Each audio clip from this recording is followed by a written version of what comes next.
Hi, my name is Joseph, and today I want to discuss The Bear Season 2, which came out on June 22nd, 2023, and it's created and written by Christopher Storer. So if one watches my first The Bear Season 1 review, they already know, well, they are aware that I'm a huge fan. I was a huge fan of Season 1. So did Season 2, was it able to keep up with that quality writing, amazing characterization, and making the audience feel invested in what was going on? And I'm happy to say yes to all of that. Right from the get go, I do have to say that I do believe season one is the better season, but season two is not that much lower in terms of quality. I think it's really quite difficult for not just shows, but also sequels in general, be it for games, movies, um, albums, and so forth. It's always quite difficult to overcome the original, the first one, right?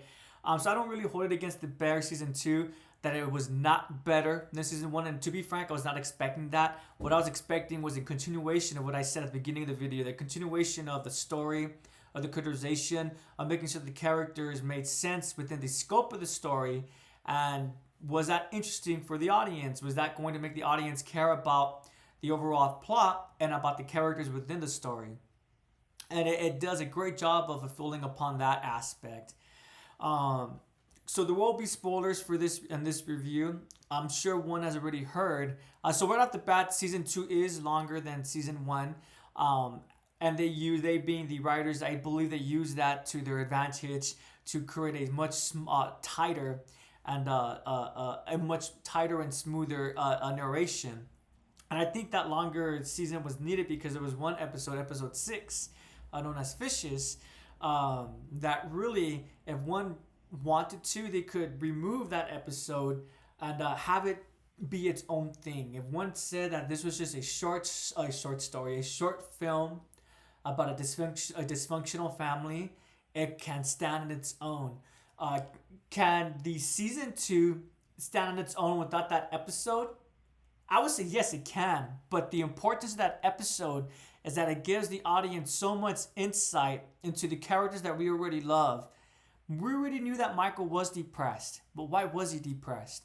We already knew that Carmine wasn't really participating in family functions, that after he was not allowed to participate in the beef, the family restaurant, that he left his home and he isolated himself. The audience was already aware about that. The audience was also already aware that Sugar, for whatever reason, she does not really cook. If one pays attention, or rather, excuse me, that sounds a little bit rude, excuse me. If one notices some of the details in season one, I forgot which episode, but it's a flashback episode with Michael, where he's sharing the story about the voicemail with Richie, and Carmine and them are cooking, and Sugar, she's not participating in the cooking. That was a small detail that I did notice, but the way that I remedied it in my head was just that, well, since the family they're coming from a history of cooks, maybe the males just kind of took that role of being the cooks for the family, and thus the woman didn't need to help it, they didn't want to. But now we know, we being the audience know that Sugar does not have a positive relationship with cooking because of where her nickname stems from. So again, that episode really stands on its own, but the seasons do stand on its own. When you put the both of them together, it just elevates the both of them, both aspects. Why? Because everything that surrounds these characters, we now know where it stems from. And on the flip side, for the whole season, we now understand how these characters got to that place in the first and from the get go.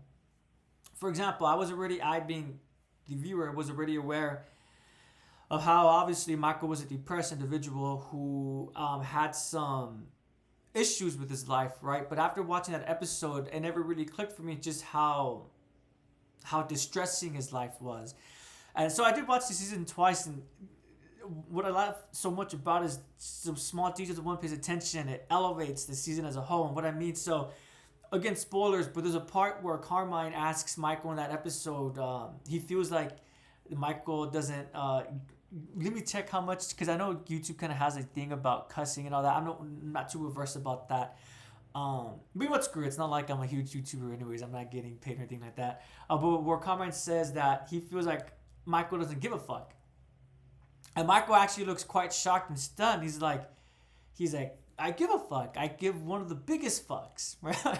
And what I like so much about that scene is that we're seeing how these characters are isolated from one another because of their home life. Carmine believes that Michael doesn't love him slash respect him slash want him at home, because he believes that Michael doesn't want him there, period. But what Carmine doesn't understand is that from Michael's perspective, Michael is protecting Carmine. Michael recognizes that Carmine has a lot more that he could do than working at a failing family restaurant. It's not a secret that the beef was not succeeding. It was not a success.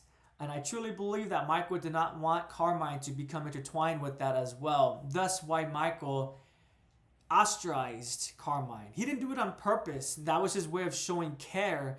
But if they were coming from a functional family, they were able to communicate and use the words. More than likely, I'm sure that Michael would have explained his rationale to Carmine. Carmine, can't you see?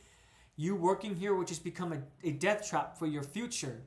You'll be able not to get out of here. How do I know? Because I'm stuck here myself. Not only that, but can't you see that because it's so closely related to the or so closely tied to the family, you'll be forced to interact with the family, or more specifically, with certain members of the family. But unfortunately, again, because they're a dysfunctional family, Michael can't do that. And the evidence for this is when Donna says at the end of the season, Donna's the mom. She tells to Pete, Natalie's wife, Sugar's wife, that she can't do this. She doesn't know how to do it. Do what? How to express her love and care towards her children. And unfortunately, I think that passed down a little bit to her kids. Not to the same extent. Michael was proud. He did love Carmine. But he didn't know how to express to him why he couldn't let him stay there. Because he loved him so much. He wanted him to grow and to mature.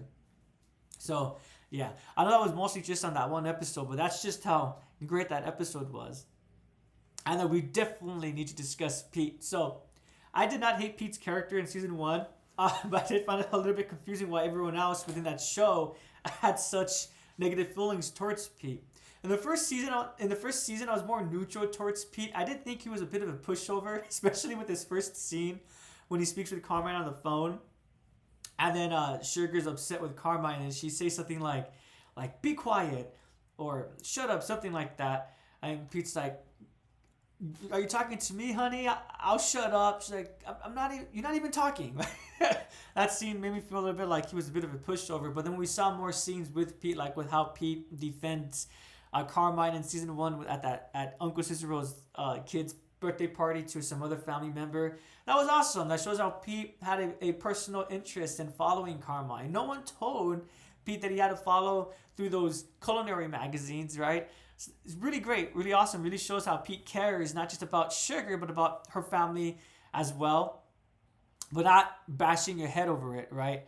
What was another scene and then at the end of the first season, how Pete was when everyone just I'm sorry, everyone, 'cause there's so many scenes where everyone just talks to Pete for a little bit and they just like when Richie and Carmine are back in the car in season 1 after the party, and Pete's sleeping and then Carmine's like Richie gets annoyed with them and moves his head to Carmine's shoulder. But I love how Carmine doesn't really push him away. Anyways, but I was more neutral towards towards Pete's character in the first season. But season 2 really shows the audience how amazing Pete is. And also, an extension to that, how strong that Sugar is. Because if one ever takes psychological courses, one might wonder, why do people always end up in relationships that's not good for them? And usually psychologists explain it's because, unfortunately, because of one's upbringing, because if they got used to the way they were treated by their mother or their father, they look for that in their relationship. So what I'm saying is that Sugar could have easily found a relationship where it was much more how her mother treated her, with not much respect, dismissive, not really taking her perspective seriously. But Sugar, for all we know, maybe Sugar did have those kinds of boyfriends at the beginning of her love career, love life, whatever, of her romantic life. There we go. We don't know yet as the viewer, or maybe Pete was her first boyfriend and they just hit off really great and they became fiancé, right? But But I think that shows so much, or it says so much about Sugar's personality, that she was able to find someone who is supportive and is nothing like her previous family or like her current family. And I believe that that's why the family treats Pete so poorly, because Pete obviously comes from a functional family, and Pete is used to being supportive, used to being a quote unquote cheerleader, right? Against being supportive. And I would argue for the Brazado family, that's unknown for them. That's unknown, that's uncharted territory. So because of that, that's why they mistreat him so often, because they're just not used to that warmth side of a relationship. Not a romantic relationship, but a familial relationship. And so going back to Pete, so that's why I think that says so much about Sugar's character. But we being the audience, we learned so much more about Pete, in that not only is he able to be a rock for his wife, he's also able to emotionally share that burden despite not being used to that kind of turmoil to begin with. And again, that really says a lot about Pete as a character. And of course, we have our new character, Claire. I do know in the community right now, there seems to be a mixed reaction to Claire's character. Personally, I loved her character. I do believe that Carmine deserves a break from the self-torture that he does. He places too much blame on himself for factors that he had no control over, but it's understandable, right? Because his brother and everything like that, and his upbringing and his familial history. But despite that, he just has a tendency to beat himself a lot. So I'm loving how finally Carmine is able to have a piece of life that's not about anything culinary or cooking related. With that being said, I'm loving how so far the show is showing that if one wants to have a professional go, and they want anything beyond that, I do think it's doable, but there needs to be curtailing. So what I mean by that is, for example, if Claire, if she knows that the restaurant, not Carmine himself, but Sydney, but the restaurant as a whole is trying to get a star, a Michelin star, and she wants to go out with him for the weekend, she shouldn't be getting upset if he says no, right? Why? Well, because he's spending that time working on the restaurant, right? So for that moment, it's not that he's dismissing his relationship. He's just putting his professional goals on the forefront for right now. But maybe the following weekend, that professional goal could be put back on the back burner, and then the relationship could be put at the forefront. And honestly, for the same thing for Carmine and Clara as well. If he wants to hang out, maybe go to like some famous chef is going to have a discussion this weekend at some college, right? And he invites Claire. But she can't go because she's busy because she's a resident. Then Carmine shouldn't be upset about that, right? That's another example of Claire putting a professional aspect, her professional career at the forefront, and her relationship at the back burner. That doesn't mean that she's dismissing her relationship. It's just that right now she has a hierarchy of what she's she's a hierarchy of what she's prioritizing. Excuse me, I can't pronounce words sometimes. She's putting it to place what she wants to focus on first. But maybe the following weekend, she could do the opposite, right? Put her relationship at the forefront and the professional aspect at the back burner. But it's always going to be a constant back and forth like that, right? And I love how the show, so far, I think, is doing a good job of demonstrating that. And the way that the season ends is, of course, Carmine being to either or. That's a fallacy, as in I could either work in my restaurant or have a girlfriend, but not both at the same time. He just needs to develop those coping skills, those mechanisms that will allow him to work on his restaurant, but also communicate with Claire and explain to her that right now he can't hang out with her. He needs to focus on his restaurant, and vice versa as well, right? Again, if she needs to spend time for her professional career, then communicate that with Carmine, and they should both be understanding about that, right? As long as they're not taking advantage of one another. So I'm excited to see where season 3 will go about that. I'm hoping that Carmine will continue to be in his relationship. Again, spoilers, because at the end of the second season, he gets into a relationship. They become boyfriend girlfriend, but then it's looking like maybe that relationship is going to be over. Personally, I don't think it's going to be over. They just need to have a conversation, and everything will be good to go. Besides for that, the other characters of the season, Richie had a great standout moment, and Forks, and beyond that, he, I would argue, had the biggest character arc in this season. And the first season was definitely him struggling and coping with the fact that his best friend, dare I say more like a brother, had passed away, Michael. And the second season is him finally coming to terms, accepting that Michael is dead. That doesn't necessarily mean that everything else needs to die as well. And how will he cope with the fact that Michael is dead? What the second season shows us, and he does such a great job. I mean, I'm not a Taylor Swift fan, by the way. I don't want to go on too much of a tangent, but I don't like her. I don't like her music, and I don't like her as an individual too. As a quick example, I'm a huge fan of Muse. If Matthew Bellamy, the frontman for Muse, ever started dating a politician who has a history of doing these crazy bills that hurt groups of people of color and marginalized groups, I'll be confused about that because Bellamy, his material within the band Muse, sings about going against that kind of stuff, right? So it's just a quick analogy. All that to say that despite me not liking Taylor Swift, there's a instance where they use her song and also just Taylor Swift in general in association with Richie and his story. That's just done really well, and I was totally on Richie's side. And despite Richie singing that Taylor Swift song, I love how he still have elements of Richie. He's all excited to sing along with that song, but he's still he's yelling at other cars. What the fuck's wrong with you? Merge, turn, right? At the same time, he's still singing. Yes, great moments for Richie. Really shows us growth of him accepting that Michael is now gone. And then of course we have Marcus. I was a bit upset with Marcus at the end of the first season, but with this second season, I do think at the end of the first season, although he never expressly had a communicate with Carmine about the whole donut situation, he did at least acknowledge Carmine. If one recalls at the end of the first season when Marcus comes back to the kitchen and Carmine sees him, Marcus nods at him and Carmine nods back, and then Carmine comes over to verbally say I'm sorry. And although Marcus didn't say I'm sorry as well, the fact that he nods at Carmine instead of just ignoring him, I do consider that to be a pseudo apology of sorts. An indirect one to be sure, but I do wish there was a more direct one, but still a pseudo apology. And I love how his story continued through his baking skills. That was awesome. I also like how the story continues with Carmine and Sydney. Excuse me, with Marcus and Sydney calling Carmine a little bitch, and they bring that plot line back for one of the desserts. And then Sydney's character, to be honest with everyone, I was such a fan of her in the first season up into the second to the penultimate episode of the season. The one cut.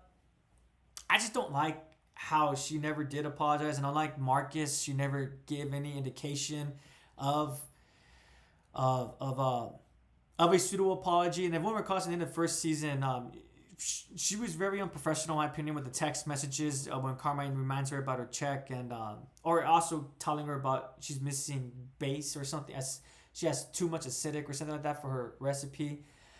She's very childish and unprofessional. And honestly, I feel like that kind of continued with the second season. I don't understand why Sydney considers herself to be an equal partner when I don't think she's put in any money. There's a part in season 2 where Carmine goes back to his restaurant and he opens the door and Sydney asks him, "What are you doing here?" And I'm like thinking to myself, it's his restaurant. It's his family's restaurant. I think it makes sense for him to go after hours to continue working on it. If anything, he should have asked her, "What are you doing here?" Right? So I still do like Sydney's character, but I'm gonna be honest with everyone. I think I'm projecting a little bit. I think she's too representative of the she's like kind of like a go-getter. She took a risk, which is great. In the first season, she knew who Carmine was, but she knew that she was going to stage for him, so work for free, but also work in a crappy restaurant. So she took that risk. But she's just an individual who doesn't know how to handle the consequences from that risk. Like a perfect example would be the end of the first season with the whole to-go order thing. That was her idea, and she runs away from that. And not only running away, but shifts accountability onto Carmine. She tells him, paraphrasing, "It's not on me, it's on you. You're a great chef. You're a great chef, but this is all on you, not on me." When it was her idea for the to-go. And then the second season actually kind of goes back to that idea towards the end when she starts freaking out because Carmine foolishly locks himself, unfortunately. When again, the show easily could have... I love how the show shows that it's Carmine's fault. Him getting locked could have easily been taken care of. He was supposed to call the individual to fix the refrigerator. But then he gets a phone call from Claire, which distracts him. Well, that was his own fault. He could have just ignored that phone call, called the refrigerator man, listened to Claire's message, and then returned that phone call if he wanted to, or leave his own voicemail. But instead, Carmine, because he lacks those coping skills, those coping mechanisms, he instead freezes up and he ignores Clara's call, but then also forgets to call the refrigerator individual. Anyways, that's a tangent. Going back to Sydney. since Carmine locked himself in the refrigerator, she almost lost it because she was freaking out because she was hearing that same sound that the to-go order sound was making from the first season. And then when Richie says, I could take care of this, she doesn't even respond to him. She's just like in a state of shock still. And then Richie has to egg her a little bit. I could do this. I got this. And then they start. And then everything starts being great. And also, I do blame Sydney for the issue with Claire overhearing. Again, she couldn't deal with the stress. So she goes outside to vomit. And because of that, that's why Tina has to leave Carmen's side. I'm just really hoping. So essentially, I used to like Sydney's character up until it got revealed that as a character, she can't deal with stress. And she dismisses accountability. And it's looking like with the second season, she still hasn't developed the skills to deal with that stress yet. A really good example would be with Richie when he's talking to Fax. And Fax, he tells Fax, you have to go back to the front. Fax says, no, I don't want to. I'm scared. I don't know how to do that. And Richie's like, well, I don't know how to do this. But it's a new world order. And go do it, right? Richie had the mechanisms to push forward and to a smaller extent so the Fax, because he went outside, and yeah, the next scene showed him putting his head against the flowers, but at least he was doing it. And we had Sydney who just froze up. So definitely from this season, I think Carmine and Sydney have the most that they need to work on. Oh, and Ibra, we cannot forget about. I was disappointed about Ibra's conclusion. Not disappointed about Ibra's character. I still love his character, but just disappointed how we really didn't get. We being the audience didn't get a conclusion to his story. So I'm really hoping that we're going to come back to Ibra in season 3. And Tina's story was just amazing. I did not like Tina when I first saw the show.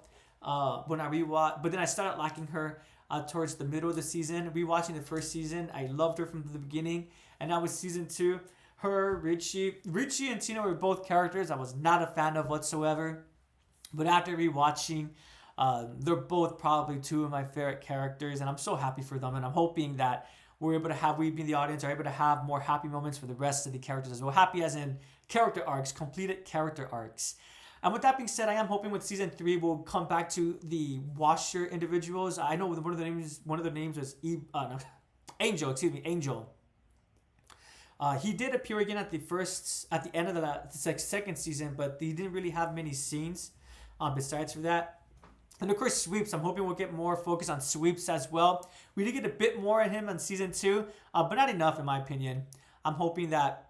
So for season 3, I'm hoping for episodes or at least plot threads that focuses on Sydney, Ibra, the Washer individuals, of course Carmine because he's the main character, and continuing the story about the theme of Michael. The theme of Michael, as in that also includes familial themes as well with Donna, because I would argue that the suicide of Michael connects to Carmine, connects to familial aspects, connects to professional aspects through the beef, which is now the bear, and so forth, right? So I'm going to use as a catch-all the theme of Michael to represent the Berzato family, not including Sugar, because she's a character. Then of course I do hope for more focus on Sugar as well. Honestly, I hope for a focus on all the characters, even the ones that got the character arcs ready, but maybe just have them being in the background a little bit more often, having the other characters be at the forefront. Anywho, would I recommend The Bear Season 2? Yes, I really would. I would recommend it not just for one watch, but for rewatching as well. Thank you so much for watching. If you have seen The Bear, please do let me know who's your favorite character if you have one. What's your favorite plot thread if you did have one? My favorite character... Oh, wow. I guess for right now, yeah, my favorite character will have to be between Sweeps, Richie, and Tina. And then my favorite plot thread so far is definitely Michael's plot thread. I know we don't have much about him, but the more that one really digs into Michael's characterization, one can just help but feel have a lot of empathy with him. And yeah, more than likely we'll be doing a separate video, a thinking about video, just discussing the impact that Michael and Donna's character has on the rest of the family. And from the community that I've seen, I do feel like too much of the community places too much blame on Michael. Michael was only reacting upon another family's mental health, and he did his best to cope with it, but unfortunately it just wasn't enough, right? But I don't think it's fair to blame Carmine's mental state of health on that other character and Michael equally. because again, Michael was only reacting to that other character in the same way that Carmine was reacting to them as well. But anyways, like I said, I'll probably do a separate video to discuss that. Thank you so much again for watching. I really do appreciate it. Have a great day and take care.